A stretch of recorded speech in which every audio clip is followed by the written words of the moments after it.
Thank you very much. First of all, thank you for this invitation. It's a great pleasure to be here, and I want just to ask your favor, because I'm not a physicist. I made a very difficult discussion with different people, and Gerard asked me to speak about one thing, because the subject, in fact, is quite rich and quite, I would say, branched. And I decided to make a simple talk. Maybe that's what I'm sorry for this. It is a kind of toy talk. It's a kind of colloquial, maybe. I'm not a good speaker anyway. It's very, very survey type talk with very, very simple things. And maybe only at the end I will try to say something beyond. And when I tried to prepare my talk, I understood that it is impossible, even in very, very simple form, present all beauty, the subject which I want to discuss. The subject is a very, very simple function. First, Maxim called it Källén function, and until discussion with some physicists, I was pretty sure that it is really Källén function. Maybe Vladimir Roubtsov knows better. That no, the proper name of this function is Källén function, because the author of this function is Gunnar Källén, very famous Swedish physicist, and it is written in all his books, in all languages, that his name pronounced Källén. So the title of my talk, proper title of my talk, Källén function and around. What is its Källén function? If you ask someone, do you know what is a Källén function? 95% people say no. When you say, but it is this function, I say, oh, but I knew it since my school times, since my 5th or 6th year in school. And this function, so in other, I'm sorry for this empty talk. I will write step by step. First of all, I will start with basic definitions and elementary properties. Definitions and elementary properties.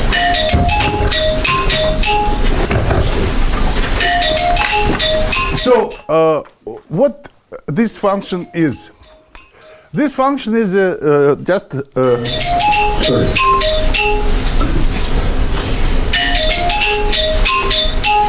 This function, which typically has special notation as lambda, it's a polynomial in 3 variables x, y, z. This polynomial, I will consider the case of real or mainly complex fields of coefficients, and this function is invariant with respect to all transpositions of all variables. So it is possible to write in a very simple way in terms of elementary symmetric functions, sigma 1, sigma 2. And if you look, this function is homogeneously quadratic. So you, from time to time, we will think about this function like function in homogeneous coordinates in P2. And also, in each variable, this function has a quadratic degree. So you can fix 2 variables and think about the equation for 0 level of this function like a quadratic equation. Then you can write it, for example, in this quadratic way with the very, very nice coefficients depending on x and y, or in x in z and y, in y x and z. And people who knows about formal two-valued group multiplication laws immediately recognize the elementary law equation, and this condition, you will see it will be condition of associativity for this law equation. I will speak about multi-valued multiplication laws today also because it is exactly this time 50 years ago when one of my co-authors, and I have 4 co-authors about what I'm speaking about, in the subject I'm speaking about. It's Viktor Buchstaber from Steklov Institute, and Ilya Gayur, who is here from IHS, and Duco van Straten from Mainz, in different collaborations. And 50 years ago, Buchstaber published a very influential and very important paper, which is called Two-Valued Formal Groups and Cobordism Theories. So the story of these laws, of course, even more important and old than 50 years ago, was discovered by Buchstaber. But I want to say that Victor, since this paper continues produces new, continues to produce new ideas and new constructions in this theory, and some new results. Maybe I will have time to present very briefly around this Källén story. So let's go further. So this polynomial also, you see, it's extremely, everything is extremely simple. So next observation, you can easily see that if you take this quadratic representation, then discriminant of these quadratic equations, all discriminants, they are splitted. And they are splitted as a product of linear functions of, for example, if you take discriminant in x, you have products of for y, for z. I don't write 16, I write this because this function, linear function, it is important from the viewpoint of theory, so-called discriminantly splitted polynomials. This subject, which I will not touch, it will be a subject of our next paper with Ilya and Buchstaber, but today I will not speak about this property, but I want to mention it. And also, the Källén function itself can be written as a discriminant of this very nice quadratic polynomial in additional variable t. And this representation, later you will see it is relates to so-called discriminant type singularities of D modules for some a very nice generalization of Bessel functions equations. So it will be D modules which annihilate kernels of these higher Bessels. I will speak about it. Okay, so we have this various discriminant representation. And also, it is also interesting from this viewpoint of future relation with Bessel that Källén function can be factorized if we take so-called Kummer quadratic lift. So it's a special Cremona transformation mapping of degree 2. So if I replace x, y, and z by u square, v square, and w square, then this Källén function, and it is important that it depends on the squares, becomes quartic, symmetric quartic, and this symmetric quartic immediately can be written as the product of 4 linear factors. And these 4 linear factors you know since your school time. So also you can represent it in the product of these two factors, and this way also relates to the future group law, because I want to say very, very strange thing that me, personally, I saw the first time this Källén function in the paper of Maxim in 2007. Okay. It is a law which is square root of 7. No, about pronunciation question. It's maybe not Källén. Källén. Okay, but you know, Russian textbooks that Källén. Källén, yeah, but the stress is on second. Källén. Okay, Källén. Källén. Källén. Ah, yes, because there is accent. Yeah, okay. Yes. So this factorization immediately reminds you the very famous Héron theorem. So if you have a triangle, so if x, y, and z positive, and sum of two bigger than third one, then you can imagine that x, y, and z are lengths of sides of arbitrary plane triangles, ABC. If we introduce the half perimeter P, then Héron of Alexandria proposed the following formula for area of this triangle. It's square root of half perimeter times P minus X minus Y minus Z. So everybody knows. So it is 1/4 of square root of Källén functions depending on squares of this side. I have some small research about Héron, and I discovered very, very fantastic unknown for me. Maybe you know. I was surprised that Héron, apart of this beautiful formula, he also constructed the first toy model of steam machine before Watts. But he never used it in practice. He constructed it like just an example of possibility for eventual using. He was inventor of the first steam machine. Okay, so of course this Héron formula can be written in different ways. In particular, it can be written in determinant formulas.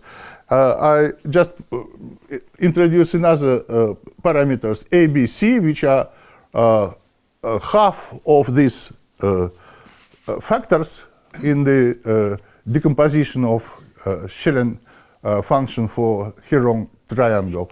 And then you see that the square root of this half sum of these parameters times this symmetric determinant also gives you a square. It is immediate trivial computation.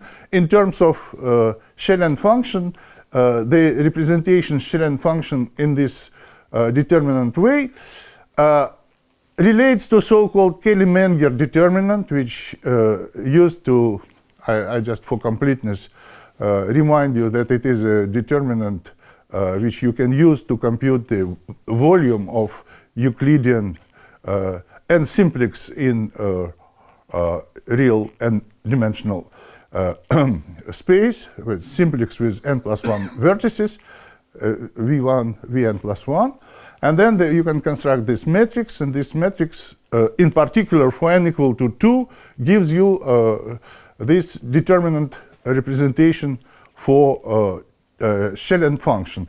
And this Källén-Menger determinant and this representation of Källén function you can find even in modern papers of physicists who compute Feynman integrals, and how it relates to Feynman integrals maybe I will have a chance to say. So now a few words about Källén. Who was Gunnar Källén? He was a beautiful Swedish, very intelligent and clever physicist. His career was straightforward.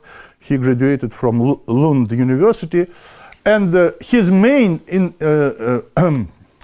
income in science is, of course, he was one of foundators of CERN, of European Center of Nuclear Research. Of course, first CERN was created by a group of Scandinavian physicists in Copenhagen, and Gunnar Källén was one of them. He worked in this institute, in this proto-CERN between 52 and 57. Then he came back to Lund when this center moved to Switzerland, and instead of this CERN on his place, now you have Niels Bohr Institute in Copenhagen. And the second main inventory of Källén, it is so-called Källén-Lehmann spectral representation. So he introduced formula for free propagator, for free particle propagator. And of course, in his textbook, he published this elementary particle physics, which people used even now as if I'm wrong, maybe real physicists should correct me, but even now students use this book. And in this book, which devoted to so-called particle kinematic, he introduced this Källén function. What I knew about it, I read in very nice old lecture notes of two Finnish physicists. These lecture notes were published in Jyväskylä University in '71. Then they republished in John Wiley. And you can find in these lecture notes all properties which I told you. You see this presentation of this Källén function. These two guys, they called it a kinematical function, and Källén, of course, also called it like this. And they used it in the form of representation of four-dimensional momentum particle with as a function of mass. Just example, which main example of Gunnar Källén. Before I will go to this example, I want to say that Källén died very, very prematurely. He was a pilot.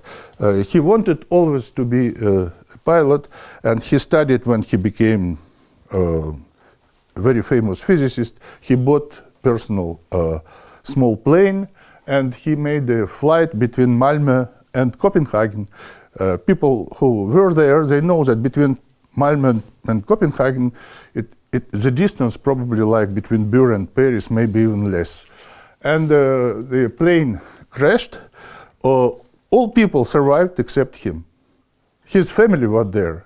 His wife was there. All survived with him. He was born in 26, and it was 68. So he was 42. Very, very pity, and it's a big big strike for theoretical physics of that time. So example which Källén considered, I took it from the very nice paper of Grote and Kaldamäe, two Estonian physicists. Grote worked in the Department of Theoretical Physics in Mainz, where Duko, one of our collaborators, worked, and they are in very close cooperation at that time. Now he works in Tartu University. They considered, so he considered in the interpretation of these two guys, Källén considered so-called decay process of one quark in quark and boson. Top quark Q, in bottom quark QB, and W boson. So each particle has momentum, mass, and energy. Everything is four-dimensional. I will not go to the details because, of course, I'm not the expert, but this process was possible. There is a so-called decay channel, and this decay channel was possible it was possible to follow this decay channel using this LHC in CERN. If you make some special choice of frame, so-called center mass frame, then there are very nice relations between squares of these masses, energies, and momentum.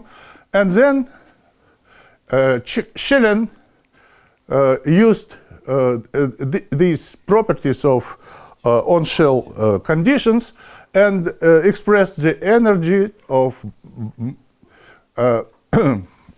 quark and boson in terms of these three masses.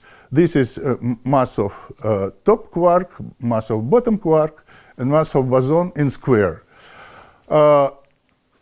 After that, it is possible to compute absolute value of momentum, and the momentums of bottom and boson, they are equal, and they are equal to square root of Källén function divided by 2 times mt. What is interesting, it's of course to consider the zeros of this Källén function, so-called threshold relations. This threshold relations takes place if one of these three conditions satisfied. So you remember that in squares, Källén function is a quartic. So if you take these three threshold relations, then this quartic equals to 0. And if I have time, I will mention it, that exactly these relations and these threshold conditions appeared without, at the moment I have no any explanation, as the conditions for twofold branching over spectral curve of three-point Godin model in the paper of Natasha Amburg and his student Ilya Tolstukhin. When they didn't know, of course, they showed me, they sent in our journal the paper. I started to read the paper, and I said, oh, I know this. It's a Källén function. Okay, it's a challenge to explain what's the relation between threshold relations for Källén function and this two branching conditions for three-point Godin. So in physics, it is very nice to introduce so-called mass phase space. It's a, if you want, two-dimensional projective space with mass coordinates. And the first octant, when the parameters m1, m2, m3 positive, they are mass. So the zeros of Källén function of these positive parameters are located on the plates which span by each two of three diagonals. And the triangle here, this people called Källén triangle, and this triangle shows the distribution of signs and special values of this Källén function in geometric form. So you have triangle, each side, it's a coordinate coordinate x in three-dimensional projective space with homogeneous coordinates m1, m2, m3. Of course, it is not physically meaningful, but it is mathematically meaningful. And the threshold conditions, they are satisfied on the sides of this internal triangle, which is called Källén triangle. And outside of this triangle, Källén function or positive inside, or positive outside, or negative inside. And there are special values of Källén functions. If you take, for example, 3 equal mass, you have center, this, and you can replace m1 by m2 by m3. You obtain minus 3 m2. It's a negative sign of Källén function. And if you take medians, you have this special value of.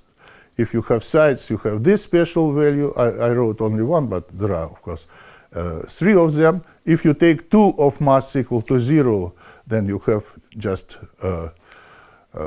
corners. And interpretation of choice of the sign, as far as I understood, that if you have negative sign of Källén function, then none of 3 particles can decay into the other 2. And that's why this interior of Källén triangle is important. Okay, now I want to slightly change the subject, but you will see it will be very, very quickly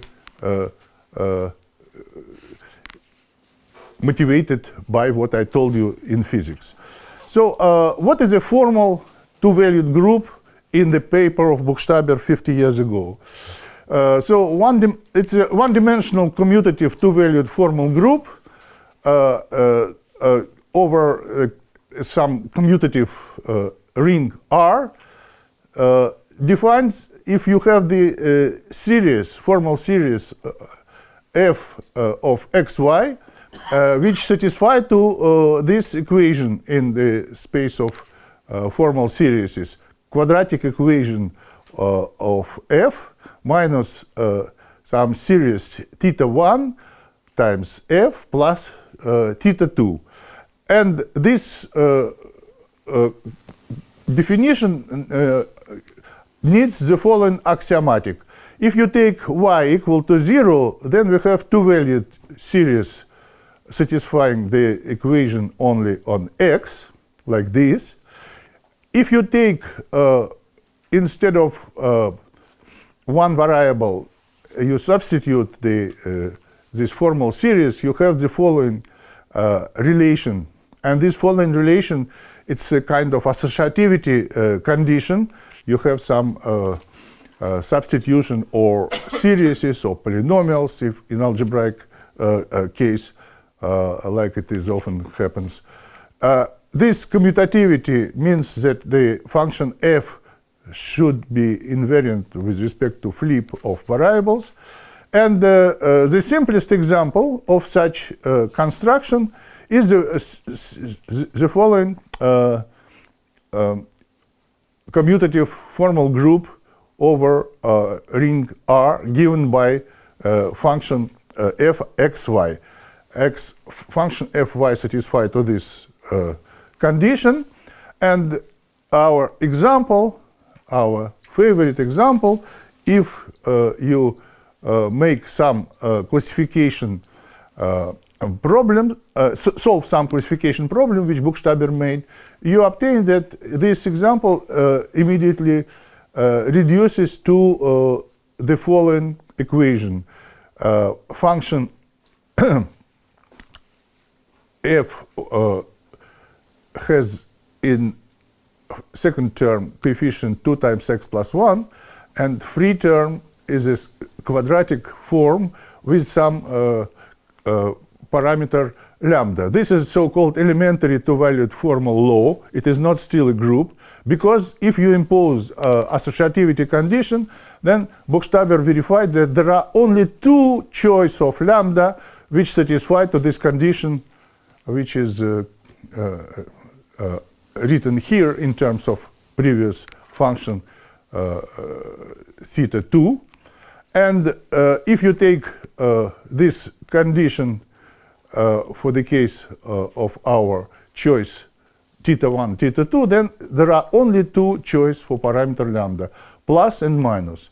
So this associativity has two elementary forms, but for us, the minus is much more interesting because it is exactly our Källén function. So we consider this formal law equation, and you see it is our Källén function lambda in x, y, z. So if I come back to this space of phase in terms of mass, then the threshold triangle, it is associativity threshold because zeros of this triangle guarantee you associativity of algebraic formal two-valued group law.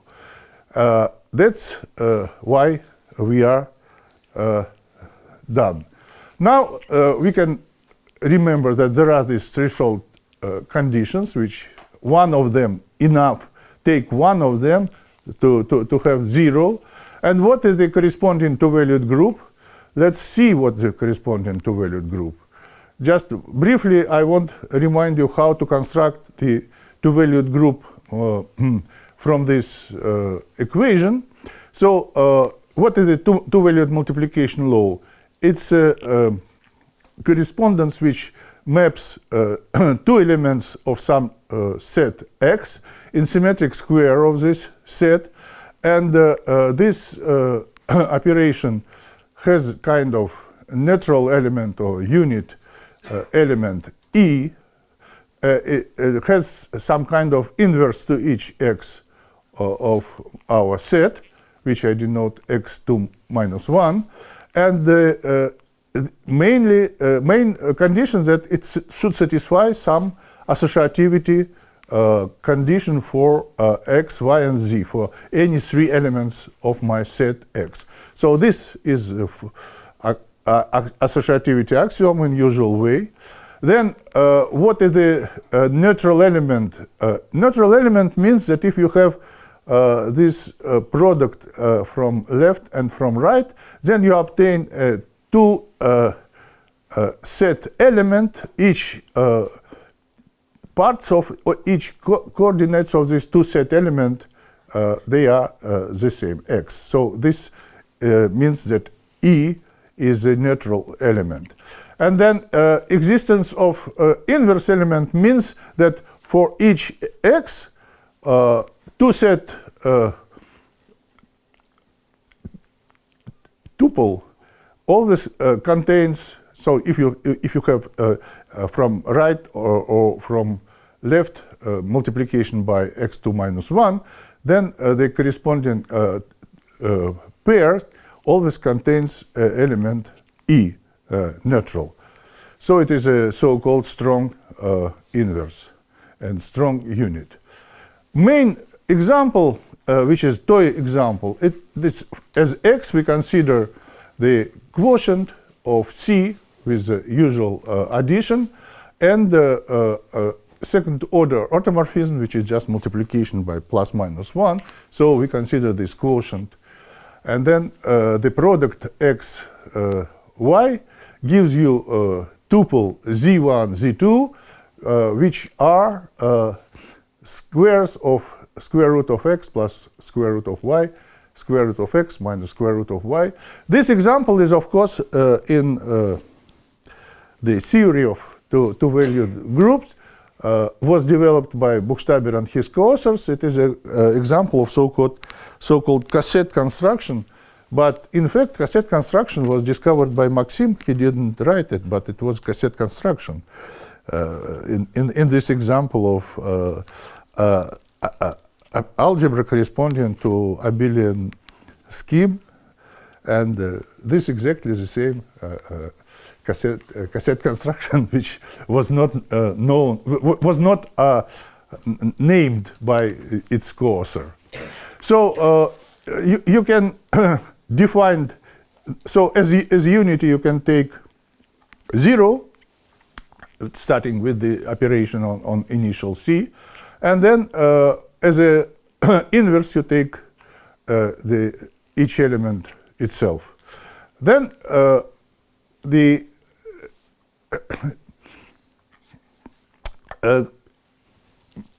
correspondence between Z1, Z2 and symmetric polynomials immediately gives you that the function which defines this law is a function f, x, y, z, and if you write it in terms of quadratic elementary two-dimensional laws, that you obtain Källén function in its form. You can also write it in discriminant form like I mentioned. It is slightly different because, why it is slightly different? Because it is very, very simple example of twofold nature of this Källén function. In our paper, we with Buchstaber and Ilya, we introduced the correspondence between so-called Buchstaber polynomials and Kontsevich polynomials. It's our terminology. Buchstaber polynomials define formal group laws based on so-called square module construction, and it is a very beautiful construction in the case of elliptic curve and elliptic function. And Maxim considered these polynomials in the framework of his approach to enumeration of Heike matrix elements of Heike metrics for over finite fields for a local system, which is a P1 minus 4 points in the Ibidem paper. So these two roots, Z1, Z2, they define multiplication, and it is easy to check that all associativity condition, everything is satisfied, and we have Källén function in all this stuff. So the moral from this, the moral that zero locus of Källén function is to evaluate algebraic symmetric group associativity condition.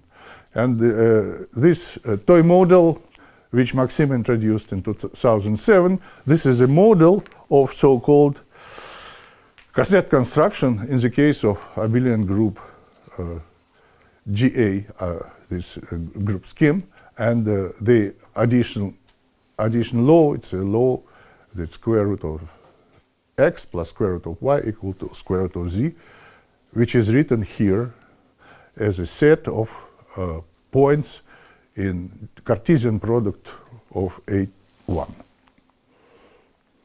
Okay, the next reincarnation of Källén function relates to so-called sunset graph integrals. Here I'm following the paper of Spencer-Bloch and Pierre Van Hoff, the two-loop sunset graph with three particles with three masses, m1, m2, m3, some internal momentum, which they denote L1, L2, L3, and one external momentum K. But for me, L and K are not interesting because I want just to show you the example appearance of Källén function. So I take in the Feynman parametrization for dimension 2 the external momentum K equal to 0. Here mu, it is a constant which just we choose for make the integral dimensionless. And then the corresponding Feynman integral, it is the following integral with masses m1, m2, m3, and this is written in just affine coordinates, but you can also. Okay. Is it z? Sorry? Z is parameter of the integral of z? Or x, you have x, y, and z? Yes, as I integrated. A parameter m1, m2, m3. And is z is independent variable? What is it? Z is. They are parameter of this integration. Z is It's, parameter. yes, this is a parameter of integration. Yes, and then if you integrate With it, respect to z, you also integrate? huh? You mean there is one I'm sorry. It's one? It's one. Here, I'm sorry. It's one.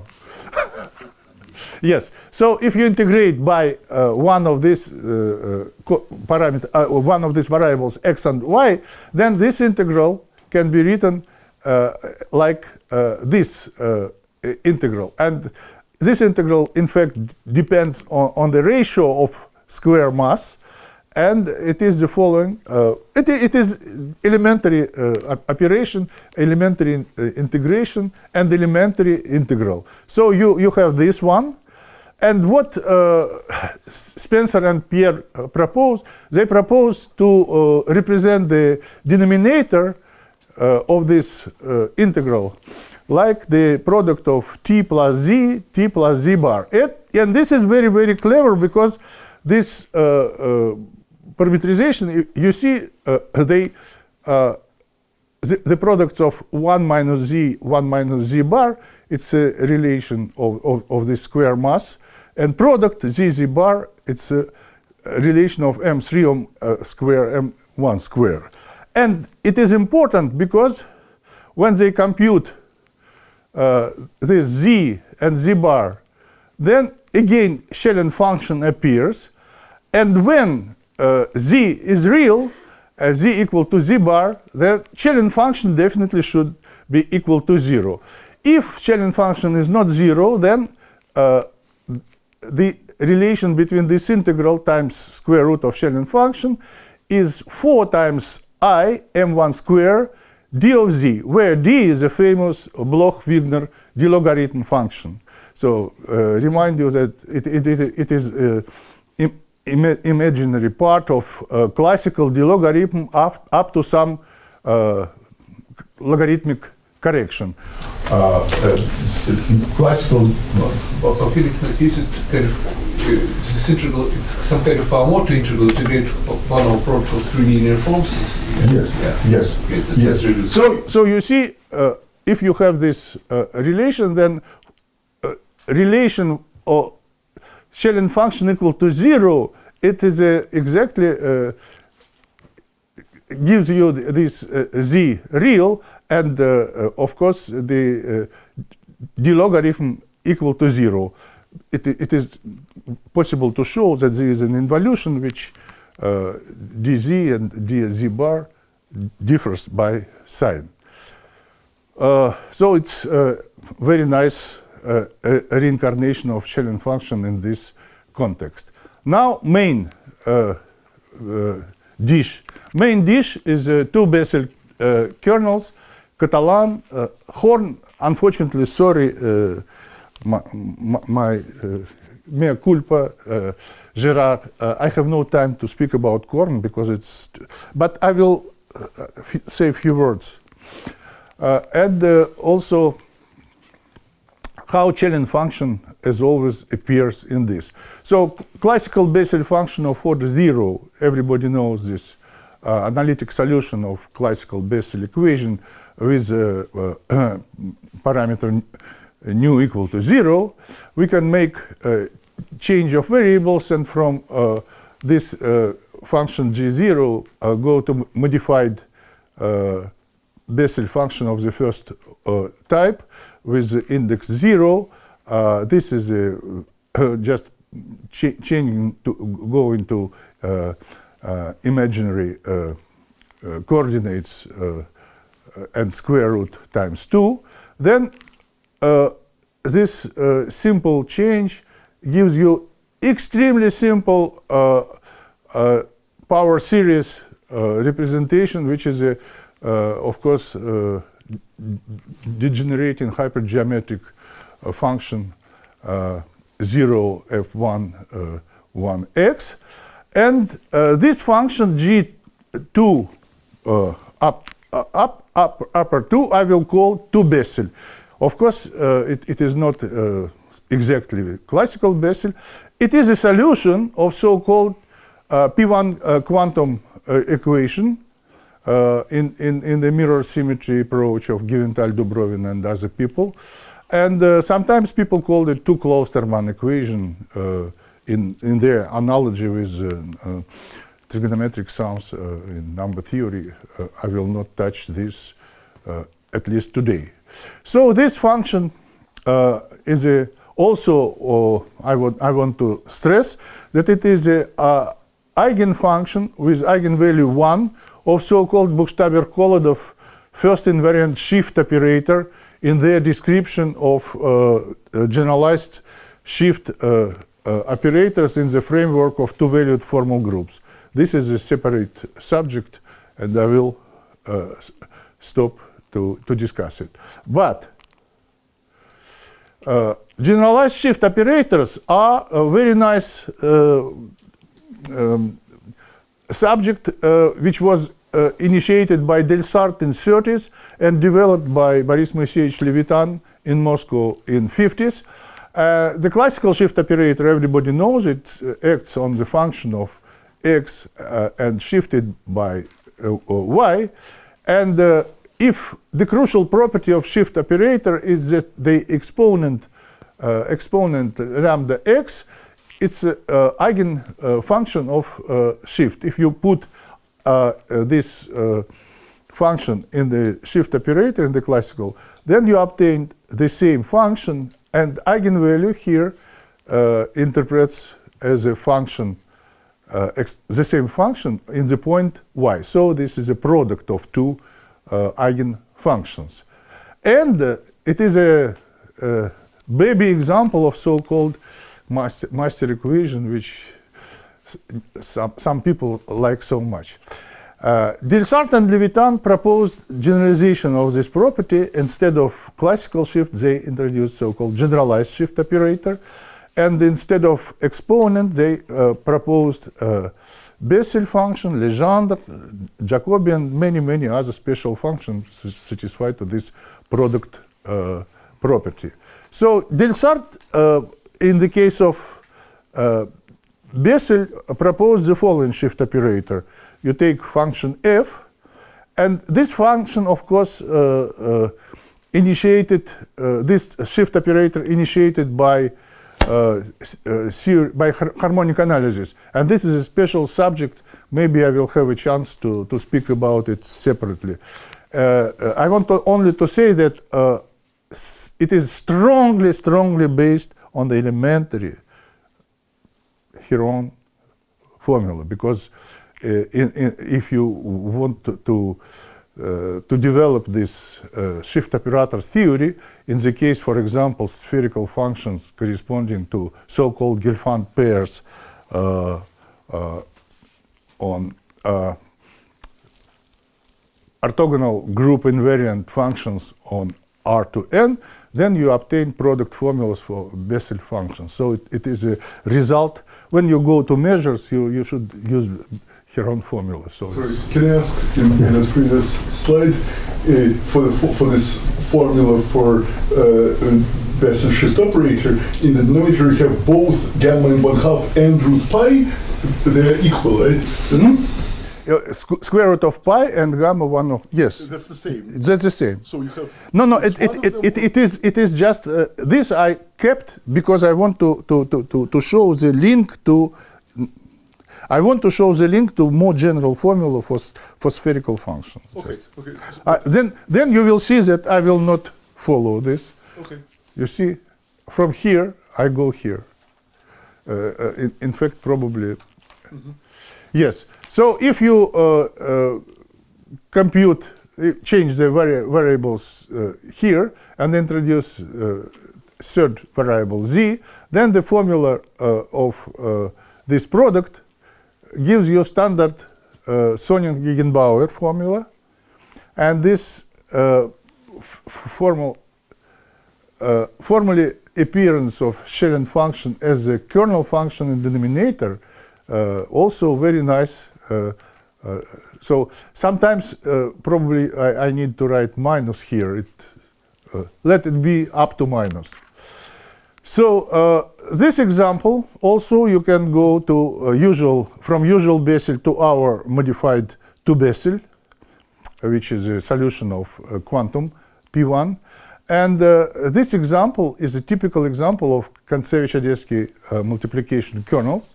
And it is easy to check that this kernel function, including this Källén function, satisfy to the following first-order differential equation, and the initial value in x equal to 0 gives you 1 over z minus 1, which is also a kernel for exponential. So in some sense, this 2 Bessel, our modified 2 Bessel, may be considered like a next step.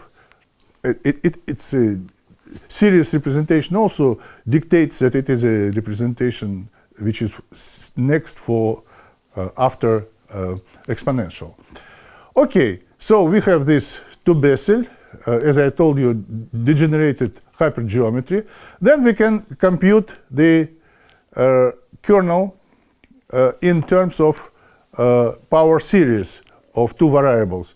So that it is easy to write formally the product, and when you write formally the product, then it is easy to compute, not very straightforward, but very straightforward. You can compute convergence radius, and this convergence radius is bounded by this curve. And this curve is also, in some sense, half of Källén function 0 condition. So we can now can study the kernel in this form from projective coordinates go to affine coordinates, take z equal to 1. We obtain this Källén function in this form, and taking x equal to 1, we obtain that our kernel has very beautiful representation, the Taylor development of this function, and 2 times n, it's a central binomial, which yesterday appeared as the first step in the definition of Catalan numbers. And the Catalan numbers also have a generating function which can be expressed in terms of this Källén function on diagonal. So the relation between our kernel on diagonal, it's d over dx, x 2 times, it's an elementary knowledge. So what we can interpret it like, we can interpret it like a analog of so-called Clausen duplication. It's a very classical product square of general Gaussian hypergeometry, and we can write it with the help of these central binomial coefficients like Hadamard convolution of 2 series, our series for this kernel and our series for 2 Bessel. In integral form, this is looks like this. Here, of course, what I forgot square root, you see. And this square of 2 Bessel, in its turn, it's a solution of very beautiful differential equation, which is called symmetric square of 2 Bessel equation. This symmetric square is an equation of 3rd order in terms of this Euler theta x, and it means that your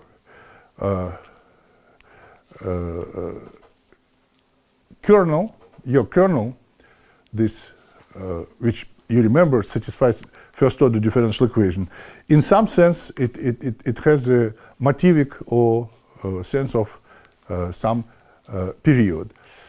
Out of diagonal, Källén function equal, if you remember, 1 minus x minus y square minus 4 times xy.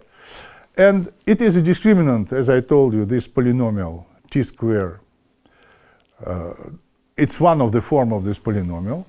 And if you write it on projective space, you obtain that the zeros of my Källén function has the following configuration: a conic with 3 coordinate lines, and this conic touch the midpoints of these coordinate lines x, y, z equal to 0. So this is exactly discriminant of this in projective coordinates.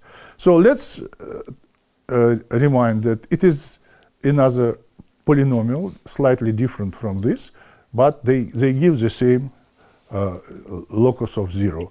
When you project it, you obtain the following unfolding in coordinates.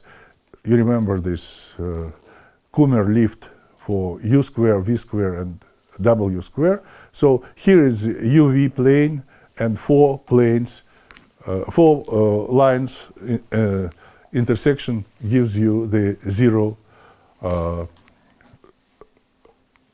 level of your function, and also coordinates of coordinate axis. Now, I have to finish my talk. I have few remarks because I don't want to that you have impressions that I just told some elementary toy story. First remark, it is like Volodya a few times today said, I want to anticipate questions. What's happened if you have, instead of good analytic solution, bad logarithmic solution of to Bessel? Then the same Källén function also serves as a kernel for this second non-analytic solution of to Bessel. If you take a so-called McDonald Bessel function with possibly even imagine indices, but for 0, you have the same product formula for 0 index.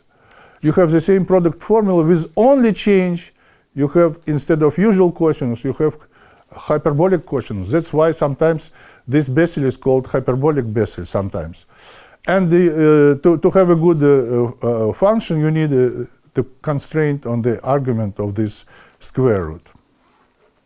Its argument should be, I didn't finish, it should be less p over 2. Okay, so that's what we have. The difference is only path of integration. You remember that then we have a segment on the plane xy, and here we have a path from 0 to infinity. Second remark, what's happened beyond the Källén? Because Källén is a simple function. For example, if I have, instead of 2 Bessel, if I have quantum equation for P2, not P1, but P2, n equal to 3, then the following polynomial appears. This is a irreducible part, because there is also reducible part. Reducible part, it is degree of this xyz, this degree of this coordinate lines. For n equal to 4, this polynomial, and here you can write it in terms of present sum. This is a two-valued laws. For n equal to 3, this polynomial, Buchstaber and Ries found without any Bessel, without any Källén. They wrote this polynomial like polynomial which defined associativity for 3-valued laws. For n equal to 4, 4, etc. In our paper with Ilya and Duco, we describe all genesis of these polynomials. These polynomials may be written as t discriminants of some 2 times n minus 2 degree polynomial, and this discriminant gives you the degree of this xyz to n minus 2 power, and the rational curve dn equal to 0 in P2 with n minus 2 n minus 2 over n minus 1 times n minus 2 over 2 double points. And all singularities lies in real part of P2, and moreover, all coordinates of these singularities, they are elements of cyclotomic field, this one. This just a combinatorial computation, and also the same development, the same presentation. So this is a singular loss for n-valued generalization of 2-valued laws. But you see, being n-valued, this law anyway binary. So you have two elements of x, you have product mu, and you have a nuple of elements. That's what Buchstaber and Ries did. But recently in October, Buchstaber and his student Misha Kornev, they considered our polynomials for multi-product, which we discovered with Ilya and Duko, and wrote a kernel for this. And the zero locus of this denominator, they interpreted like some kind of m-sided n-valued laws. So associativity condition, of course. So it is a kind of what Artemy yesterday said about some n-ary operation. So here we have m-ary operation with n-valued. Well, last remark, because it's beautiful and I'm finishing. Just if you introduce so-called Clausen dilogarithm, which is a 1 over 2 times I, and difference of two classical dilogarithm of exponent of z, then you take special value of zi, which expressed as arctangents of square root of minus Källén function divided by this square of mass alternating elements here. Then there is a theorem which expressed the Bessel product of three Bessel functions with coefficients m1, m2, m3 times 2x dx as a sum of these three Clausen dilogarithm in the point z1, z2, z3. And this, of course, very interesting relation with so-called Bessel momentum problem. So this product of three Bessel relates to Van Hoff formula and probably to our formula for products of Bessel via our convolution. The last remark, I told you that there is a very funny relation for 3-point Godin model. If you take spectral curve for 3-point Godin model, and then you have this covering. This covering has twofold points, branch point, and these branch points, they defined by these three masses. And these three masses satisfied, again, condition of Källén function. Why it is, I don't know. So this also some associativity condition, but thank you.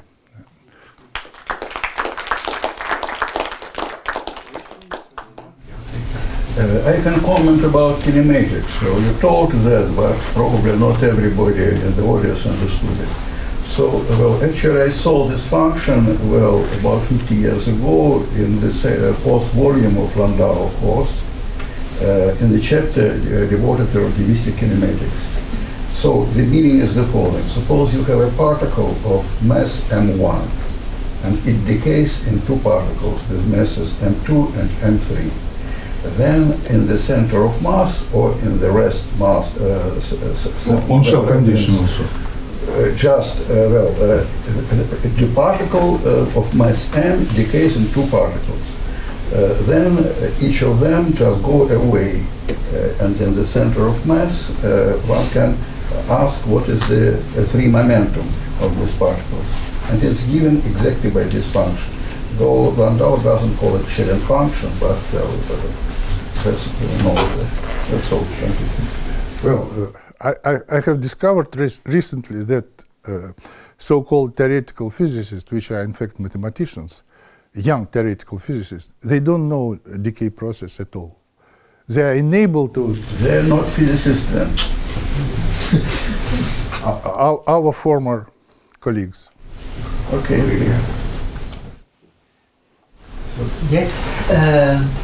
So by analogy with the Héron formula, there is a formula for quadrilaterals, which is a Brahma-Gupta formula. Is it suggesting that there could be one more variable version of the Källén function? And if yes, is it working nicely for the other problems?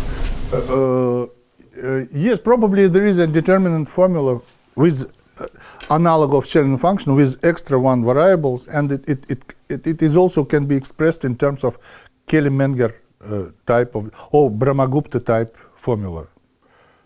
And probably it relates also to beautiful identity for products of Bessel functions. At least for 4, it expresses in elliptic functions.